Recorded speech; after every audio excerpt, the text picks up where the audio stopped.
Eco Generation, apa kabarnya? Bersyukur, gua Yoe. Gua Miguel. Ya, hari ini kita bisa menyapa teman-teman sekalian di Eco Generation di Heart Sanitizer. Gua bersyukur kita masih bisa melewati banyak hari dan gua percaya hari ini juga bukan suatu kebetulan kita bisa bertemu ya.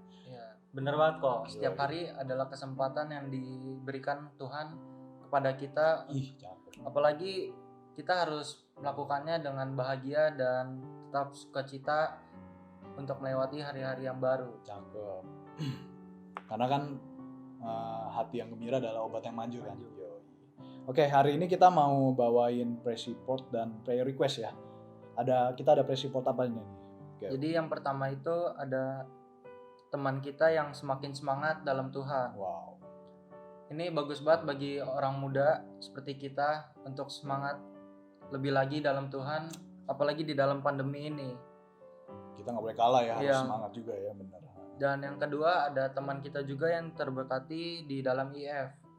Apalagi di pandemi ini, benar banget. Kita nggak bisa ketemu orang secara langsung, tapi kita masih bisa lewat Zoom, Google Meet, dan itu bukan halangan bagi kita. Penting banget sih ya kita punya komunitas. Penting banget. Biar kita nggak kesepian, nggak kesendirian. Kita punya teman-teman yang mungkin ya tiap minggu kita bisa bertemu di Zoom gitu ya. Jadi teman-teman, kita pengen banget ajak teman-teman yang belum gabung IF, yuk gabung gitu ya, gabung IF. Ada linknya di bawah nih. Di link bisa diisi gitu ya, atau ke leaders juga langsung gitu ya. Nice. Dan selanjutnya apa nih kok? Iya, ada prayer request di balik dari teman-teman yang bersyukur gitu ya. Ada juga teman-teman yang sedang bergumul dan berjuang gitu ya untuk tugas dan ujian di tempat studi. Ada yang udah mau mulai UAS juga. Terus ada juga teman-teman kita yang sedang baru saja kehilangan orang terkasih gitu ya. Nanti kita berdoa untuk mereka gitu. Dan pastinya hari ini kita akan beribadah, dan sebelum kita mulai ibadah, mari kita bersatu di dalam doa. Tuhan Yesus yang baik, terima kasih Tuhan atas hari yang begitu indah hari ini Tuhan. Ini adalah suatu kesempatan dan anugerah Tuhan, kami masih bisa menikmati hari-hari ini Tuhan.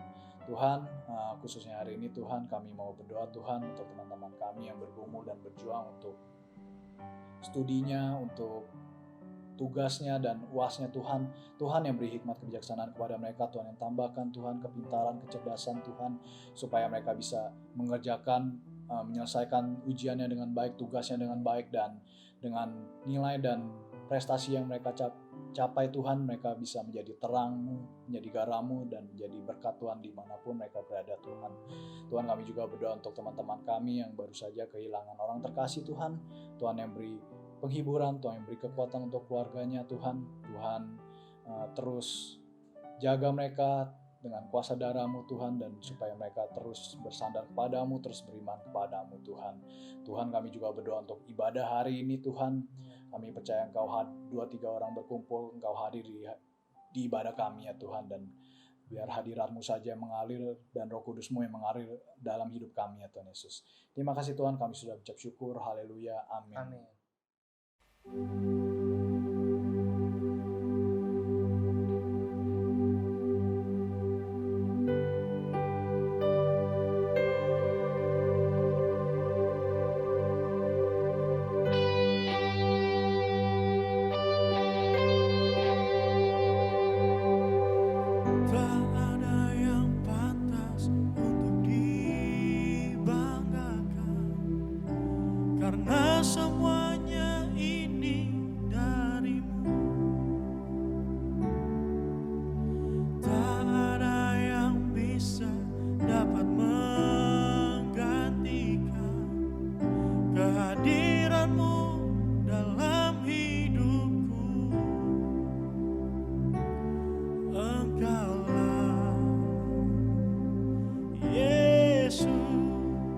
Kekuatan bagiku.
Shalom sahabat Eco Generation, welcome back to Heart Sanitizer di minggu kedua di bulan November ini. So, di bulan November ini kita akan banyak banget belajar tentang buah. I hope you guys excited as I do. Nah, sebelum gue share hari ini, mari kita sama-sama berdoa. Mengucap syukur Tuhan untuk setiap kebaikan-Mu Tuhan dalam kehidupan kami. Kalau kami boleh berkumpul di sini Tuhan, itu semua karena anugerah-Mu. Bapa, setelah kami akan mendengarkan sharing Tuhan, kiranya Engkau buka hati kami, buka pikiran kami Tuhan, agar kami bisa mendengar, bisa mengerti setiap yang Engkau pengen sampaikan Tuhan kepada kami. Dan biarlah Engkau yang bekerja Tuhan dalam setiap kehidupan kami. Terima kasih Bapa, kami siap untuk mendengar firman-Mu hanya di dalam nama Tuhan Yesus. Haleluya. Amin. So guys, hari ini gue akan sharing tentang what is fruit. Apa itu buah? Kalau di Google, buah itu adalah suatu produk yang manis dan yang segar yang berasal dari pohon atau tumbuhan lain dan yang dapat dimakan oleh seseorang. Kalian juga tahu dong manfaat buah itu banyak banget dan bagus banget karena buah itu adalah vitamin dan mineral untuk tubuh kita. Dia akan meningkatkan imun kita sehingga kita terhindar dari berbagai penyakit. So teman-teman, penting banget untuk teman-teman sekarang ini makan buah yang banyak karena biar teman-teman selalu sehat. Nah, apa sih bedanya buah yang pada umumnya dengan buah anak Tuhan? Nah, kalau buah anak Tuhan itu adalah hasil alami. Hasil apa? Contohnya hasil perbuatan, perkataan, perilaku, sikap kita, karakter kita yang berasal dari kehidupan atau pertumbuhan kita bersama Yesus yang dapat dirasakan oleh orang lain. Orang lain akan merasakan manfaat yang kita berikan kepada mereka dari sikap kita, perbuatan kita, perilaku kita.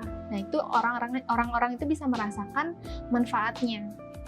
Nah, buah itu tidak akan ada tanpa adanya proses berakar dan bertumbuh. So, buah itu nggak instan, nggak dari biji, buah langsung jadi buah gitu, nggak. Tapi buah itu membutuhkan proses. Perlunya ditanam, disiram, dipupuk, baru dia akan berakar, bertumbuh, lalu dia akan berbuah. Mari kita baca sama-sama di Yohanes 15 ayat 5. Akulah pokok anggur dan kamulah ranting-rantingnya. Barang siapa tinggal di dalam aku dan aku di dalam dia, ia berbuah banyak. Sebab di luar aku kamu tidak dapat berbuat apa-apa. Tuhan bilang dia adalah pokok anggur dan kita adalah ranting-rantingnya. Barang siapa tinggal di dalam Tuhan dan Tuhan tinggal di dalam kita, ia berbuah banyak. Tuhan bilang di sini banyak. Soal itu bukan satu, bukan dua, tapi banyak. Sebab di luar Tuhan kita tidak dapat berbuat apa-apa. Teman-teman mungkin sekarang udah masuk universitas ternama, udah lulus, udah ada yang jadi dokter, udah dapat pekerjaan yang bagus. Aku ingin percaya teman-teman bisa sampai sekarang ini pasti karena Tuhan ada di dalam teman-teman. Dan teman-teman mengizinkan Tuhan bekerja lewat hidup teman-teman. Kalau teman-teman gak andalkan Tuhan, aku yakin teman-teman gak akan bisa sampai sekarang. So penting banget kita untuk mengandalkan Tuhan, hidup dalam Tuhan, dan biar Tuhan hidup dalam kita juga sehingga kita dapat berbuah banyak.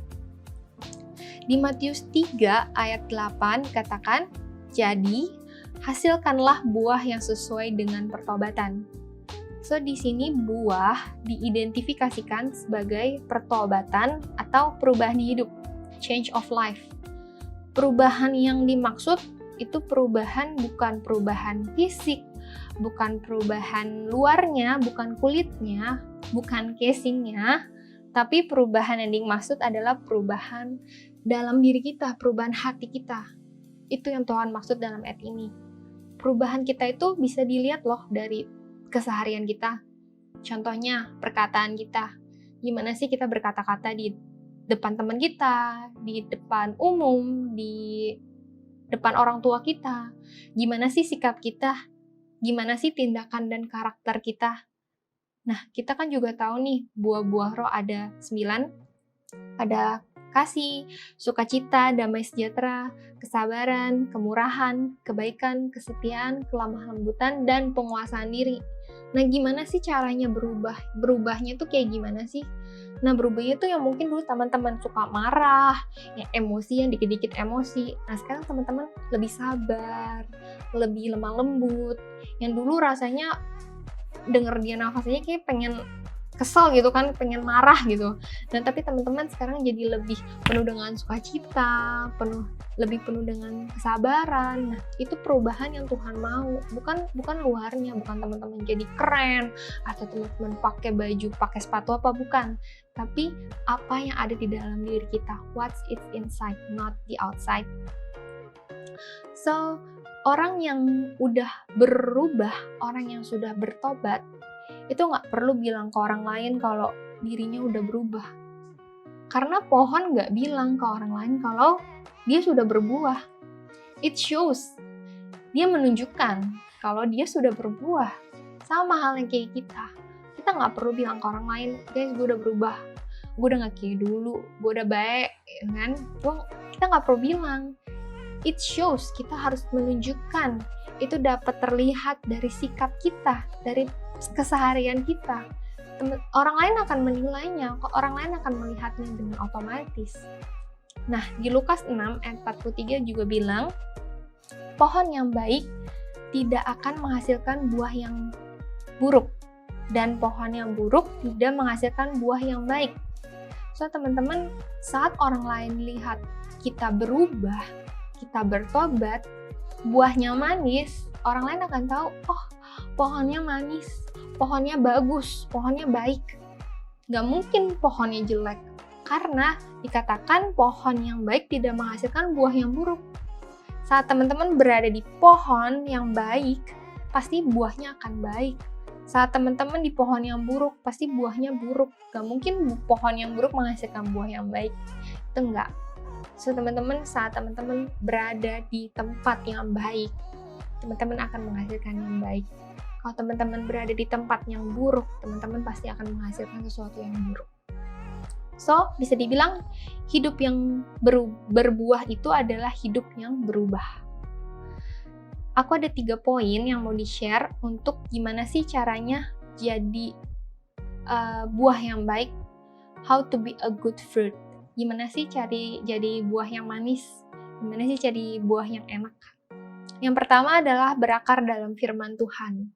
Dikatakan di Yeremia 17 ayat 8, ia akan seperti pohon yang ditanam di tepi air, yang merambatkan akar-akarnya ke tepi batang air, yang tidak mengalami datangnya panas terik, yang daunnya tetap hijau, yang tidak khawatir dalam tahun kering, dan yang tidak berhenti menghasilkan buah. Pohon yang berakar dekat dengan sumber air atau sumber makanannya, ia nggak akan pernah kering, karena ia nggak akan pernah kekurangan makanan. Ia nggak akan pernah kekurangan cadangan untuk si pohon itu bisa bertumbuh. Karena dia dekat dengan air, dia dekat dengan sumbernya. Kalau akarnya kuat, pohonnya pasti akan kuat. Mau musim panas, musim hujan, musim dingin, even sekalipun badai, pohon itu pasti akan kuat. Tapi kalau akarnya dia lemah, saat ada musim angin aja dia udah pasti jatuh. Nah, butuhnya akar yang kuat itu untuk menopang saat musim apapun datang. Faktanya nih guys, fungsi akar itu dia dapat menyimpan cadangan makanan yang dibutuhkan si pohon waktu musim panas atau musim kering datang. Nah, jadi waktu musim panas datang, musim kering udah nggak ada, udah susah gitu airnya. Si akar ini tuh simpen makanan, simpen air untuk si pohon ini bisa terus bertumbuh. Jadi dia nggak pernah kekeringan, even tuh di musim kekeringan. Sama halnya kayak hidup kita. Sumber kehidupan kita, sumber makanan anak-anak Tuhan tuh apa? Ya firman Tuhan. Kalau kita dekat dengan firman Tuhan, kalau kita dekat dengan sumber kehidupan kita nggak akan pernah kekurangan, kita nggak akan pernah kekeringan, kita akan selalu kenyang, kita akan selalu cukup. Yang mungkin teman-teman dengar firman Tuhan di gereja atau di Eko, mungkin teman-teman ngerasa kayaknya firman ini bukan buat gue deh, kayaknya gue nggak sesusah ini firmannya, kayaknya gue lagi nggak di step ini deh, kayaknya bukan buat gue, kayaknya nggak penting deh. No, itu salah. Justru teman-teman saat mendengarkan firman, saat teman-teman dapat firman, teman-teman ambil, teman-teman simpan, rebut itu firman, simpan di dalam hati dan pikiran teman-teman, karena suatu hari nanti atau suatu saat teman-teman mengalami masalah atau mengalami musim kekeringan itu, teman-teman punya cadangan firman, teman-teman punya cadangan makanan yang teman-teman bisa pakai, yang teman-teman bisa makan, supaya teman-teman bisa kuat. Atau mungkin ada teman datang, ada orang curhat kayak, guys, gue lagi susah nih, gue lagi at my lowest point, tolongin gue dong. Nah, teman-teman bisa sharekan firman yang teman-teman dapat ke orang itu, supaya bisa menjadi kekuatan. Nah, penting banget buat kita untuk selalu dekat dengan firman Tuhan, untuk selalu dengar, untuk selalu mengerti akan firman Tuhan. Karena itu adalah sumber makanan kita, sumber kehidupan kita, supaya kita dapat tumbuh lebih besar dan lebih kuat lagi. Poin yang kedua adalah gimana caranya kita menjadi buah yang baik, yaitu tertanam dalam rumah Tuhan. Tertanam dalam gereja, tertanam dalam Eko, dalam IF. Di Mazmur 92 ayat 12-15 dikatakan, orang benar akan bertunas seperti pohon korma, akan tumbuh subur seperti pohon aras di Libanon. Mereka yang ditanam di bait Tuhan akan bertunas di pelataran Allah kita. Pada masa tua pun mereka masih berbuah, menjadi gemuk dan segar, untuk memberitakan bahwa Tuhan itu benar, bahwa ia gunung batuku dan tidak ada kecurangan padanya. Tuhan berkata, orang benar akan bertunas seperti pohon korma. Kenapa pohon korma, Tuhan? Kenapa nggak pohon apel? Kenapa nggak pohon jeruk? Kenapa nggak pohon rambutan, Tuhan? Kenapa pohon korma? Ternyata pohon korma itu dapat tumbuh dan hanya bisa tumbuh di musim panas, di cuaca yang panas. Nah, karena akarnya itu panjang, akarnya itu berusaha untuk mencari sumber makanan, yaitu air. Jadi kalau orang di padang gurun tuh lihat pohon korma, dia tahu, oh kalau di daerah sana pasti ada sumber air, ada sumber kehidupan. Nah, sama Tuhan pengen kita tuh seperti pohon korma, dimana pohon-pohon yang lain tuh nggak bisa hidup di musim panas gitu kan. Pohon-pohon yang lain pasti layu atau mungkin buahnya jelek. Tapi Tuhan mau kita seperti pohon korma. Walaupun musim panas, justru kita bisa bertahan hidup. Malah kita lebih kuat daripada yang pohon-pohon yang lain. Nah, Tuhan mau kita seperti pohon korma yang dapat bertumbuh di musim panas sekalipun dan menghasilkan buah yang manis. Teman-teman kalau tahu buah korma tuh manisnya minta ampun, manis banget. Nah, terus Tuhan katakan akan tumbuh subur seperti pohon aras. Kenapa pohon aras, Tuhan? Kenapa nggak pohon jati atau pohon karet atau pohon yang lain? Ternyata pohon aras ini memiliki kayu, memiliki batang yang kuat. Malah semakin dia tua, dia bukannya semakin layu, bukannya semakin ciut, tapi dia semakin kuat, dia semakin keras. Nah, Tuhan pengen kita juga seperti pohon aras, yang dimana kita semakin berumur, kita semakin tua, kita bukannya semakin lemah, kita bukannya semakin ciut, tapi kita semakin kuat, kita semakin berapi-api dalam Tuhan, kita mau semakin semangat melayani Tuhan. Tuhan pengen kita menjadi buah korma dan pohon aras. Lalu Tuhan bilang, mereka yang ditanam di bait Tuhan akan bertunas di pelataran Allah.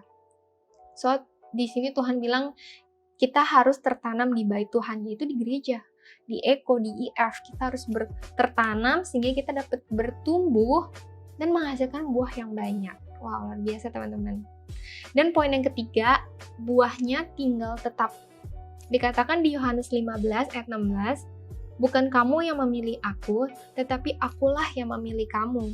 Dan aku telah menetapkan kamu supaya kamu pergi dan menghasilkan buah, dan buahmu itu tetap, supaya apa yang kamu minta kepada Bapa dalam namaku diberikannya kepadamu. Wow, Tuhan bilang, di sini Tuhan bilang supaya kita pergi, menghasilkan buah, Dan biar buahnya itu tuh tetap, supaya apa yang kita minta dalam nama Bapa Tuhan berikan. Oh, luar biasa banget teman-teman.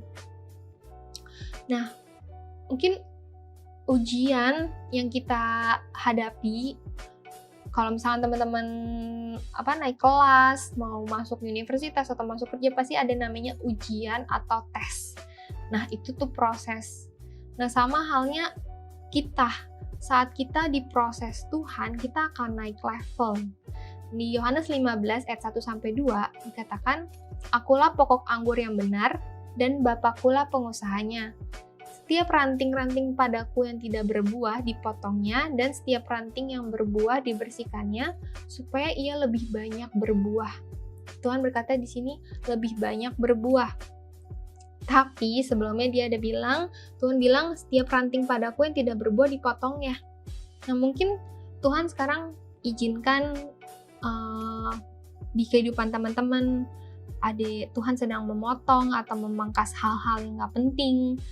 Mungkin terasa sakit. Contohnya mungkin ada teman yang Tuhan izinkan pergi atau gak temenan lagi sama kita. Mungkin rasanya sakit kok, dia gak mau temenan lagi sama gue. Tapi percayalah, Tuhan itu pasti sedang memproses kalian, memotong hal-hal yang gak penting, memotong teman-teman toksik kalian itu, supaya teman-teman bisa bertumbuh, bisa berbuah jauh lebih banyak, supaya gak ada yang ngehalangin teman-teman untuk berbuah lebih banyak.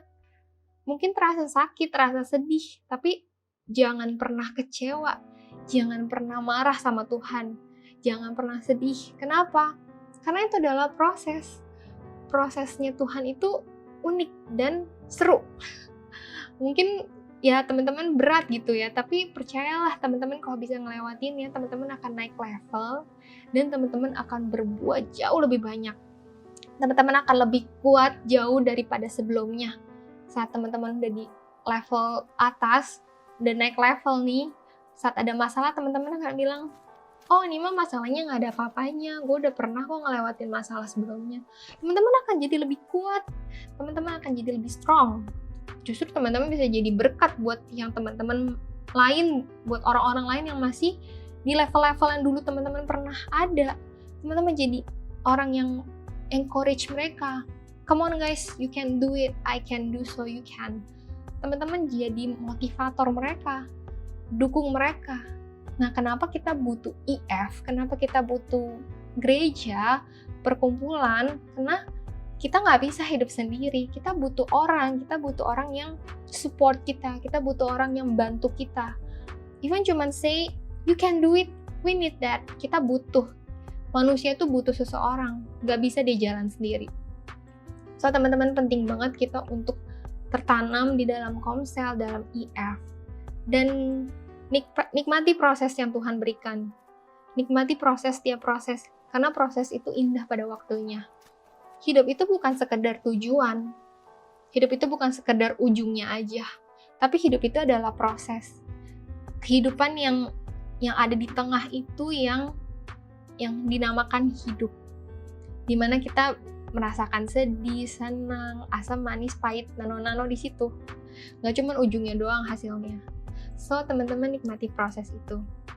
Aku mau rekap lagi, gimana sih caranya kita untuk jadi anak-anak Tuhan yang berbuah manis? Gimana sih cara kita jadi buah-buah yang manis, yang enak? Yang pertama, kita harus berakar dalam firman Tuhan. Karena firman Tuhan adalah sumber kehidupan untuk anak-anaknya Tuhan. Nggak bisa kita jauh dari firman Tuhan. Yang kedua, tertanam di dalam rumah Tuhan. Tertanam di Eko, tertanam di IF. Karena kita butuh seseorang, kita butuh teman. Karena kita butuh someone untuk jalan sama-sama, untuk berbuah lebih banyak dan menjadi berkat. Dan yang terakhir adalah buahnya tinggal tetap.